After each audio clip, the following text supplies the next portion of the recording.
You know, as we move to Q&A, we do have several questions from the attendees. And one question that came up a couple of times was this very point. Any recommended books, research regarding Milwaukee history? Let's make this a round robin kind of a free flowing thing. Just throw some titles out there. Don't give it too much thought. We've got Making of Milwaukee. We dropped that in the chat for folks, but just give us a couple of other suggested readings, whatever they might be regarding Milwaukee. Immigrant Milwaukee, 1836 to 1860 by Kathleen Conzen is a really good book on Milwaukee's early ethnic history. One of my favorites is Joe Trotter's book, Black Milwaukee: The Making of a Proletariat. You know, looking at the history of blacks in Milwaukee from 1915 to 1945 is a really valuable resource to kind of learn the early history of blacks all the way up to World War II. Mm-hmm. Yeah, there's a lot of really great works that have come out recently too. Two of my more recent favorites are Eric Fury Slocum's Contesting the Post-War City, I think it's called. Mm-hmm. And then Tula Connell's Conservative Counter-Revolution. Both kind of tackling, they're kind of bookends to the same era, tackling this post-war period, you know, of urban development that was really pivotal in really kind of making the city the way it is, and the racial landscape as well. Yeah, those are both new. Those are both pretty recent titles. Yeah. There's a anthology that was published last year. It's a collection of short essays named the Milwaukee Anthology that I really appreciated reading. I think, if anything, Pardeep Kaleka's essay in it is worth the price of admission, but it's a very interesting, it's very sundry. It's all over the place, but I found that to be really interesting. And that had a lot of voices you don't usually hear. Yeah. It's a good piece. And speaking again of geography, I did a book for Historic Milwaukee Inc. a few years ago called Milwaukee City and Neighborhoods. So that has a lot of good information, I think, about grassroots Milwaukee. John, when I'm doing a Zoom call and I need my computer to be a little higher, I use that to help prop my computer up. as like a metaphor. Or hold your door open. No, I use it all the time.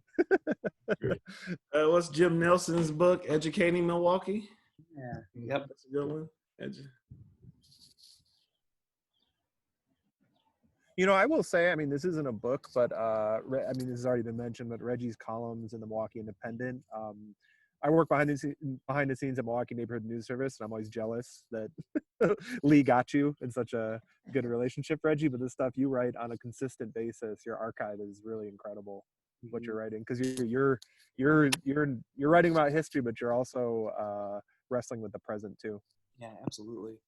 Hey, here's one of my favorite kind of ways of exploring Milwaukee. You know, I moved to Milwaukee from Mississippi when I was 7 years old in 1973.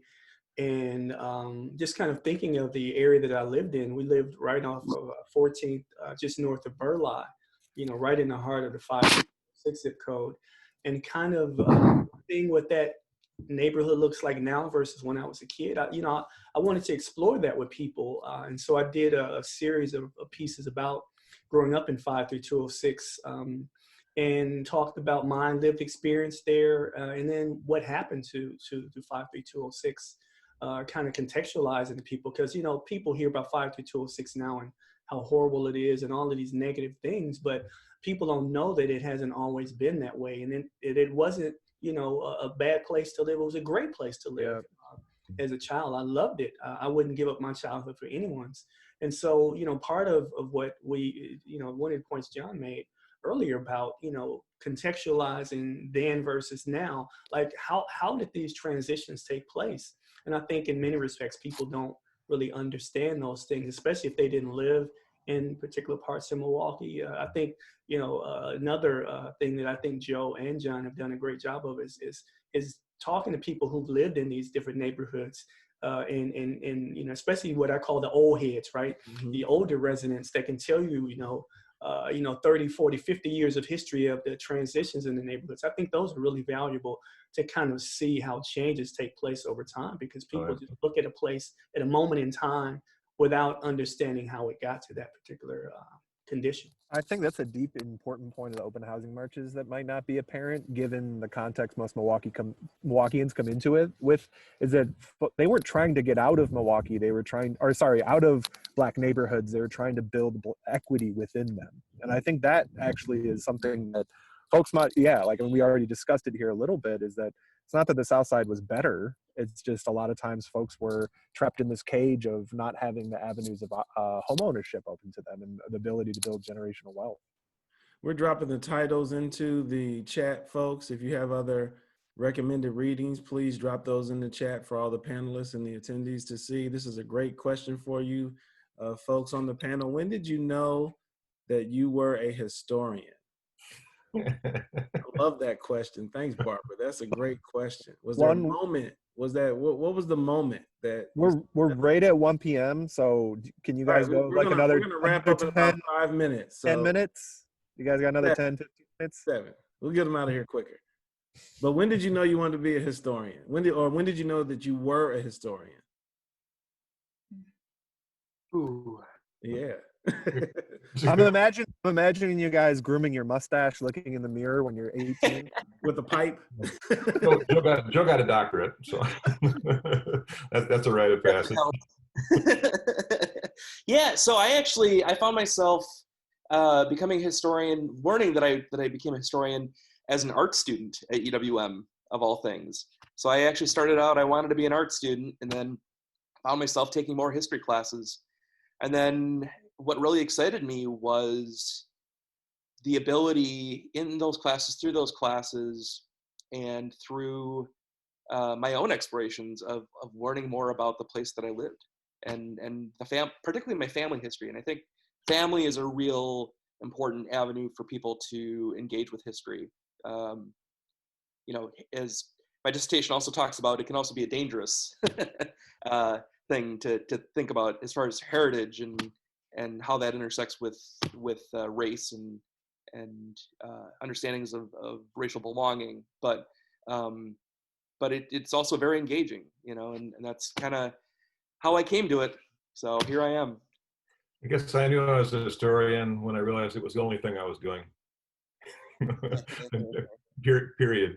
And I had gotten published, and people were reading things that I'd written and said, "Oh, you're the historian." So it was, it was not something that I woke up one morning and put a sign on my door, but it became, I sort of grew into it somewhat organically. How about you, Reggie?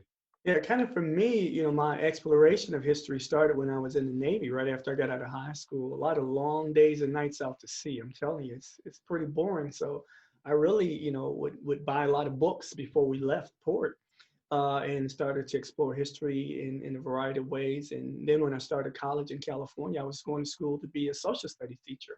So I wanted to be a history teacher. And but really, for me, I would say that as I learned all these things, the first place I could say where people started kind of consider me a historian was when I started becoming involved with America's Black Holocaust Museum as a griot there. That's kind of how people know me. A lot of people know me from that experience, and then it's kind of just grown from there. Yeah. One more question that came across. I just wanted to give you a chance to respond directly to this. You've talked about it generally. There's a question from Luis. What's the best approach to get a hold of historical images and footage when researching? It's one thing to go to the archives. It's another thing to know how to request it. Best approaches to requesting images and video footage. I think that's worthy of a short conversation. You guys got any tips on that? Wisconsin Historical Society has a great digital collection. You can look at a whole lot of stuff online at Wisconsin Historical. County does as well. Milwaukee Public Library, not so much, but it has a good finding aid, so you'll know what they have and what they don't, at least in terms of the pews in the church. But all three of those places have wonderful iconographic collections. Really, I would say take advantage of the professionals that are at those organizations. They can Mhm. show you how to access those materials, how to use them properly and things of that nature. You don't have to do a lot of the work. These are people that have done the work for you, and they can point you in the right direction. And really, that's what they love to do. So Yeah. they'd love to have you request these records and help you look them up and things of that nature. So take advantage of the people that are at these historical societies and libraries. That's what they do for a living. And importantly, UWM is an area research center for the State Historical Society.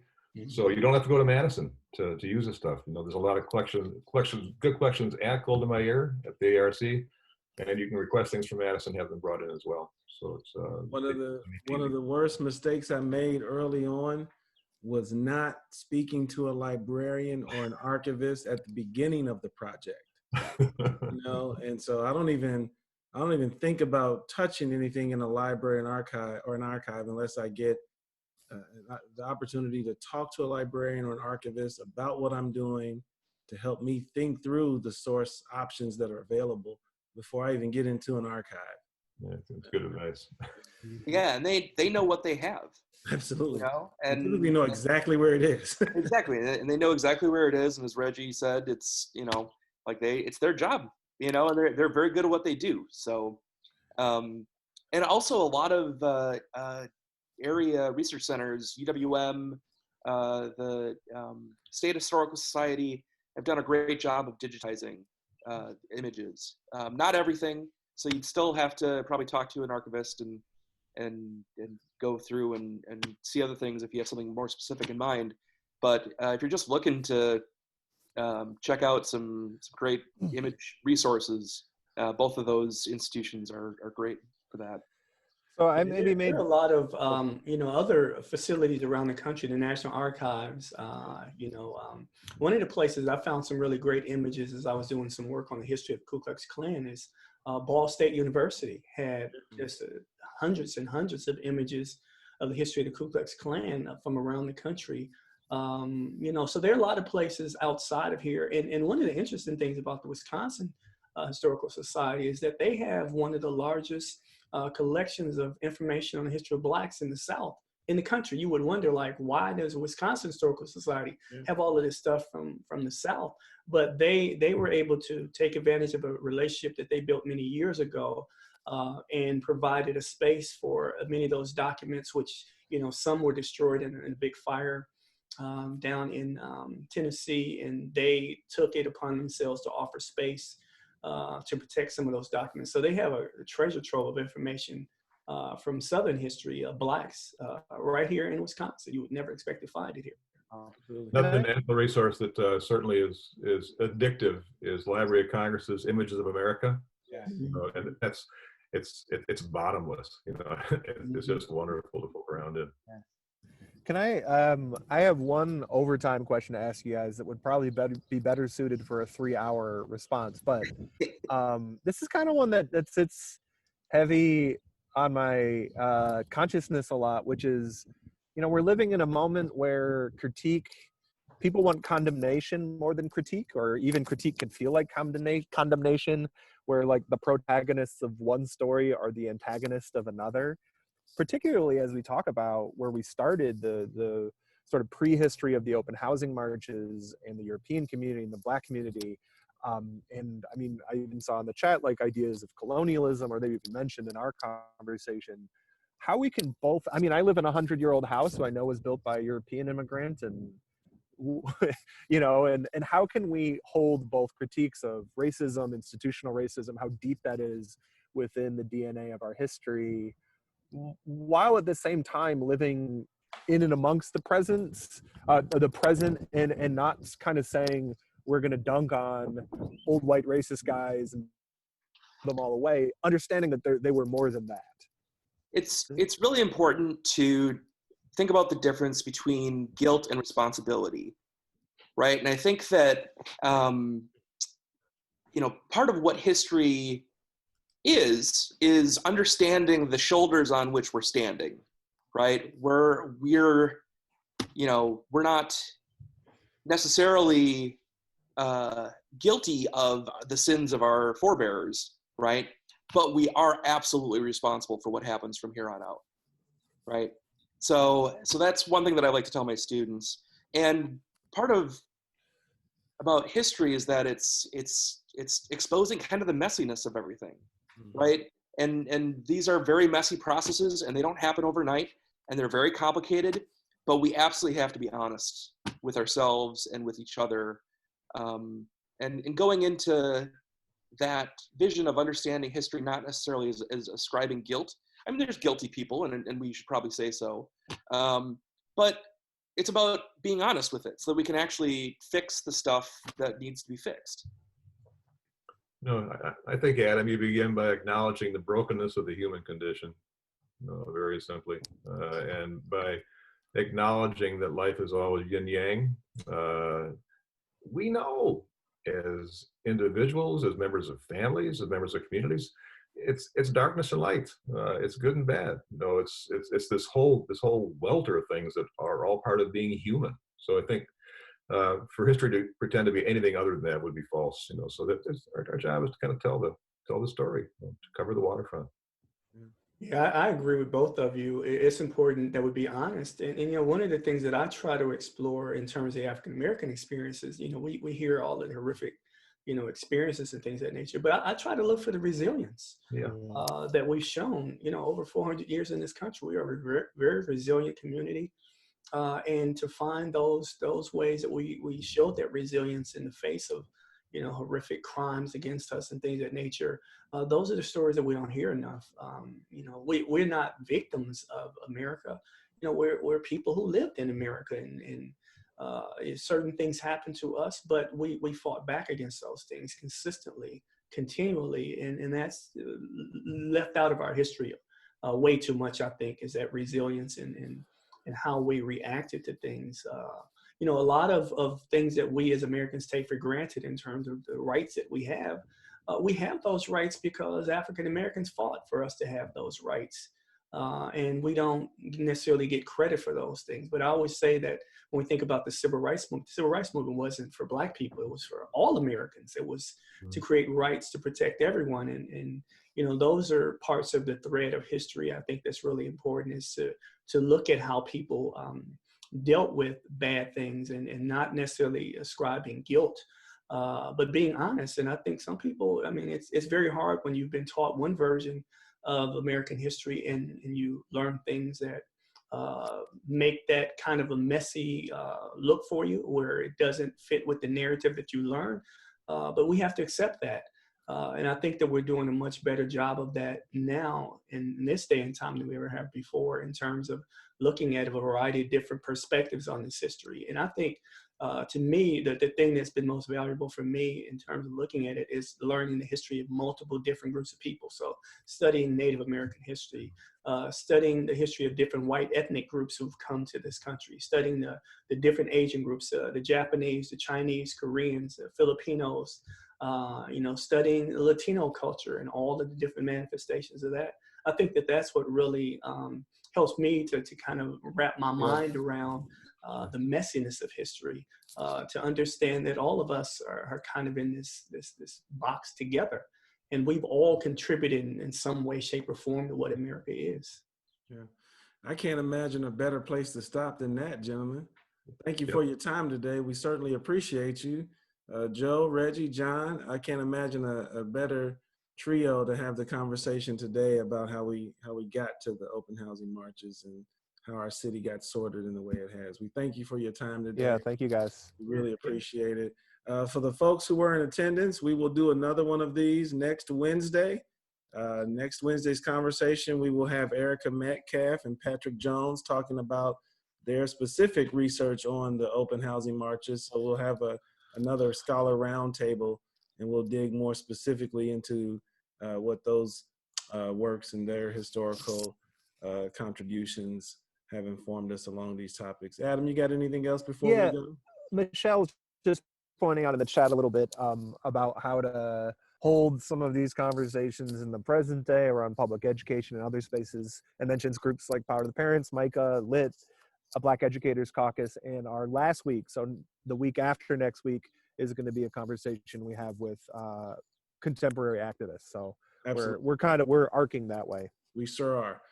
All righty, folks. Thank you. Thank you for attending. Thank you for the panelists. You all have a wonderful day. I'm going to end the live stream at this moment, and then we'll hang on here for just a couple minutes just to wrap up otherwise. Take care, folks. Thank you.